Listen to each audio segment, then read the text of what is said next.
मंगलाचरण हुआ रामायण जी का। माता आदि शक्ति स्वरूप भगवती माँ सरस्वती की सर्वप्रथम वंदना की गई, फिर गणेश जी महाराज की, उसके बाद फिर भगवान भवानी शंकर की वंदना की तुलसीदास जी ने। कल अच्छे से प्रकाश डाला था इन सभी बिंदुओं पर। भवानी शंकर वंदे श्रद्धा विश्वास रूपिणाऊ याभ्याम बिना न पश्यन्ति सिद्धा स्वांता स्तमेश्वरा। भगवान भवानी शंकर श्रद्धा और विश्वास स्वरूप हैं। यदि जीवन में श्रद्धा और विश्वास हैं तो आप भगवत कृपा पा जाएंगे, भगवान को भी पालेंगे, भगवान के गुण रहस्यों को भी पालेंगे, उनके गुणों का भी आप ज्ञान पा जाएंगे यदि आपके जीवन में श्रद्धा और विश्वास है तो। और यदि श्रद्धा विश्वास नहीं है तो तत् सफला तत्र सकल असफला क्रिया, तो फिर सारी क्रियाएं निष्फल हो जाती हैं, कोई फल प्रदान नहीं करती। इसलिए हमेशा श्रद्धा विश्वास पूर्वक ही धार्मिक अनुष्ठान करने चाहिए। उसके बाद गुरुदेव के चरणों की वंदना की गई, जिनकी शरण पाकर नुगरे भी गुणवान हो जाते हैं। फिर श्री हनुमान जी महाराज की वंदना की गई, क्योंकि सबसे पहले कभी श्री हनुमान जी महाराज हुए जिन्होंने त्रेता में रामायण की रचना की।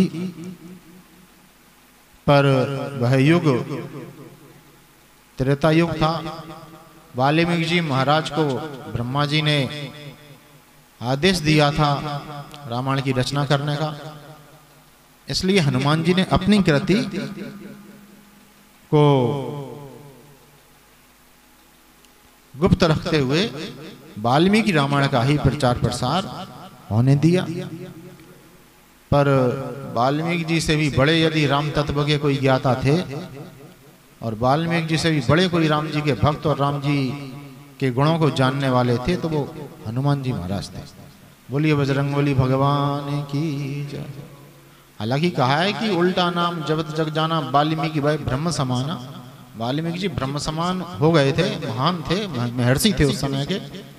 पर जो हनुमान जी के पास था वो उस समय के किसी ऋषि के पास नहीं था। जो वरदान हनुमान जी को प्राप्त थे, जो शक्तियां हनुमान जी को प्राप्त थीं, जो ज्ञान हनुमान जी को प्राप्त था, जो भक्ति हनुमान जी को प्राप्त थी, वो उस समय के अन्य किसी ऋषि महर्षि के पास नहीं थी।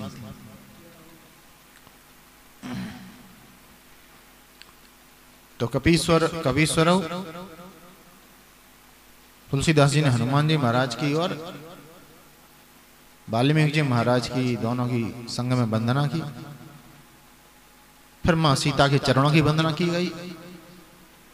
रामायण में तुलसीदास जी ने लिखा कि उद्भव स्थिति संहार कारिणी क्लेश हारिणी सर्वश्रेयस्करीं सीताम न तो हम राम बल्लवाम। तो माता सीता के लिए क्या लिखा है? उद्भव स्थिति संहार कारण, जो सृजन करने वाली हैं, पालन करने वाली हैं और संहार करने वाली हैं। देखो ये क्या देवी का स्वरूप है। किसका स्वरूप है? देवी का।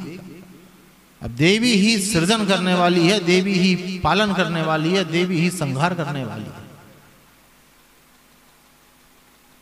जब आप देवी के सरस्वती स्वरूप का ध्यान करते हो तो सरस्वती स्वरूप में वो ब्रह्माणी बनी, ब्रह्मा की शक्ति बनी और संसार के सृजन में उन्होंने योगदान दिया।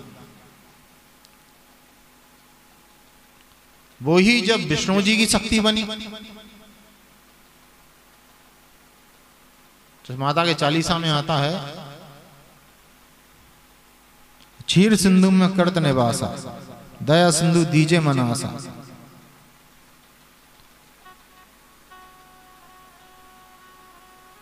तो मां ने भगवान जब विष्णु की वो सहधर्मिणी बनती हैं तो संपूर्ण संसार को धन धान्य ऐश्वर्य वैभव सुख संपत्ति और संतति प्रदान करती है। देवी क्या प्रदान करती है? धन धान्य सुख संपत्ति ऐश्वर्य वैभव और संपत्ति संतति। तो संपूर्ण संसार जो दिख रहा है ये देवी के महालक्ष्मी स्वरूप का विलास है, उनकी शक्ति है, उनका वैभव है। तीसरा आता है संहार। जब आवश्यकता पड़ती है तो दुष्टों के संहार के लिए वो देवी ही महाकाली का रूप लेती हैं और फिर संहार कर देती हैं। चंडमुंड को भी उन्होंने मारा, रक्त बीज को भी मारा, महिषासुर को भी मारा। तो जब देवी को अपने मूल रूप में संहार करना होता है तो मूल रूप में संहार करती हैं, और जब उन्हें त्रिदेवों के द्वारा कोई कार्य संपन्न कराना होता है तो माता त्रिदेवों की शक्ति बनकर उनके द्वारा कार्य को संपन्न करती हैं। बोलिए महामाया भगवती की जय। तो देखो हम शास्त्र के सामने बैठे, ये अपन जो माया माया कहते हैं, माया है फलानी माया ढलानी माया, माया संग न चले रे माया संग न चले। अपन माया को जानते नहीं है माया क्या चीज है, अपन माया को नहीं जानते और अपन भगवान को भी नहीं जानते। बोलो रामचंद्र भगवान की। और जीवन बीत जाता है, अपन को पता नहीं पड़ता कि माया क्या है और भगवान क्या है, और अपन चले जाते हैं। अपन सीखते हैं तो क्या सीखते हैं? थोड़ा बहुत किसी से सुन लिया कि ये माया है, ये माया है, ये माया है, घर द्वार माया है, रुपया पैसा माया है, सोना चांदी माया है, मोड़ा मोड़ी घर परिवार जे माया है। अब माया, और फिर अपन जो है भगवान को पूछते हैं। अब जो संत महात्मा हो गए वे भगवान का भजन कर रहे हैं तो उन्हें माया से दूर रहना चाहिए, दूर रहना चाहिए। फिर संत महात्मा ऐसा ऐसा क्यों करते हैं? अब संत महात्मा कुछ करते देखेंगे फिर अपन कहेंगे महाराज ने ऐसा कर लो, महाराज ने ऐसा कर लो, महाराज का जरूरत पड़ रही है। महाराज तो जैसे अलग हो गए थे, तो अलग हो गए थे भैया, दया करो और समझो बात कि माया देखो जैसे धन है, धन के द्वारा अपन भागवत कथा करवाते हैं, राम कथा करवाते हैं, मंदिर बनाते हैं भगवान के, तीर्थ यात्रा जाते हैं और अपन अपना घर बनाते हैं, अपने बच्चों के शादी विवाह करते हैं। ये सारे कार्य कैसे चलते हैं? धन से। कैसे चलते हैं? धन से। धन को प्रदान करने वाली कौन है? धन को प्रदान करने वाली है माता महालक्ष्मी। कौन प्रदान करती है धन को? महालक्ष्मी। और इस संसार की सृष्टि कैसे होती है? इस संसार की सृष्टि होती है माता पिता से। ये आज जो भी हम देख रहे हैं सृष्टि अनादिकाल से ये चल रही है, माता पिता के द्वारा चल रही है। तो ब्रह्मा जी का वास है, वो सृजन करने वाले हैं। और आत्म अंत में आती है संहार करने की बात। तो जहां दुष्टों के दलन की बात आती है, महिषासुर की बात आती है, रक्तबीज की बात आती है, शुंभ निशुंभ की बात आती है, तो उनको संहार करने के लिए देवी संहार कारिणी हो जाती हैं। ये देवी के 3 स्वरूप हैं। एक में वो सृजन करती हैं, फिर पालन करने के लिए मां लक्ष्मी का रूप धारण करती हैं, संहार करने के लिए महा गौरी का रूप धारण करती हैं। इसमें यदि हम पूछें कि माया क्या है, तो महामाया भगवती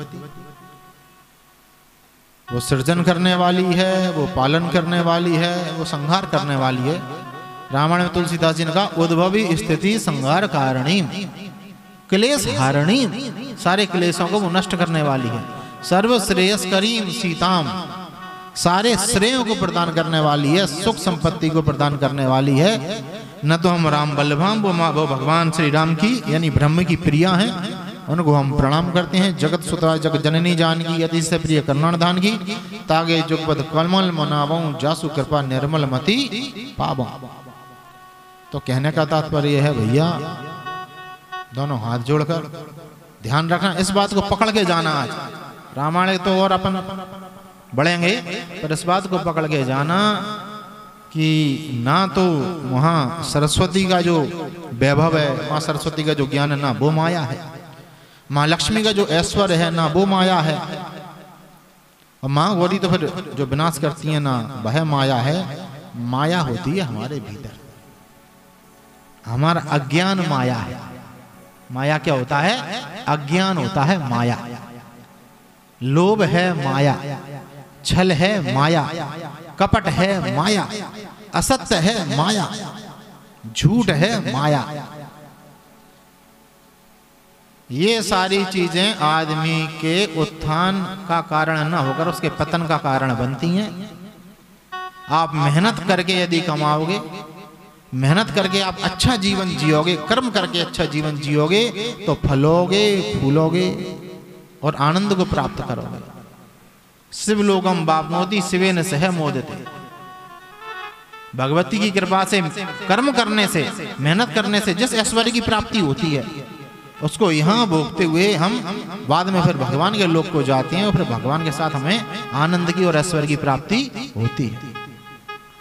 और जो व्यक्ति झूठ बोलता है, छल करता है, कपट करता है, बेईमानी करता है, भ्रष्टाचार करता है और फिर धन का संचय करता है, उसका वो धन, उसकी संपत्ति वो उसके पतन का कारण बनती है, उससे उसका भी नाश होता है। और उसके उस पाप के अन्न को जो संतति खाती है, जो लोग खाते हैं, उनका भी विनाश हो जाता है। बोलो रामचंद्र भगवान की।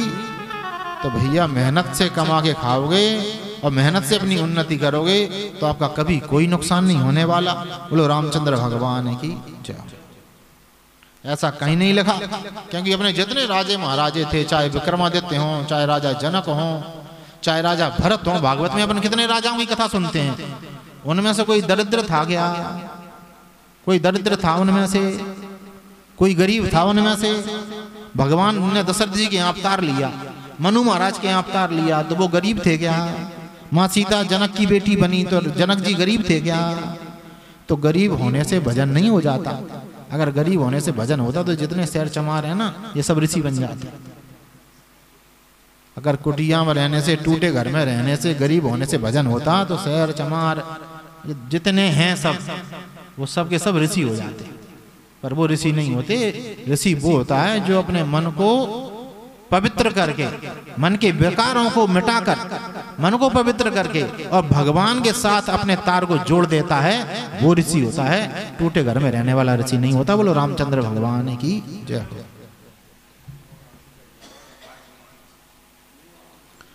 भैया ये उड़ रहे हैं, आप तो इन्हें रख लो। बोलिए रामचंद्र भगवान की। आगे संतों की वंदना की है तुलसीदास जी महाराज ने।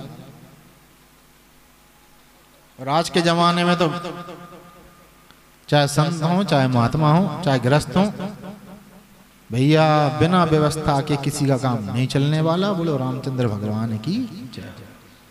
तो आनंद पूर्वक अपना जीवन जियो, किसी को देखकर जलो मत और किसी की निंदा मत करो, उससे अपना कोई फायदा होने वाला नहीं है। अगर किसी में दोष है भी तो उनकी चर्चा करने से अपन को क्या मिल जाएगा? कुछ नहीं मिलेगा। और किसी में गुण हैं, उन गुणों की चर्चा करेंगे तो अपन को भी कुछ गुण प्राप्त हो जाएगा। तो दूसरों की निंदा मत करो, अपना कल्याण करो और प्रार्थना करो भगवान से कि भगवान हमारा भी भला हो और संसार का भला हो। बोलिए रामचंद्र भगवान की जय। तो अब तुलसीदास जी महाराज संतों की वंदना कर रहे हैं रामायण में। हम संतों की वंदना की ओर आगे बढ़ेंगे। बोलिए रामचंद्र भगवान की जय। मुद मंगल में संत समाजू, जो जग जंगम तीरथ राजो। राम भक्ति जहाँ सुर सरी धारा, सरसई ब्रह्म विचार विचारा। विधि निषेध में कलिमल हरनी, कर्म कथा रविनंदन वरनी। बड़ विश्वास अचल निज धर्मा, तीरथ राज समाज सुकर्मा। सबहि सुलभ सब दिन सब देसा, सेवत सादर समन कलेसा।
बोलिए रामचंद्र भगवान की। मुद मंगल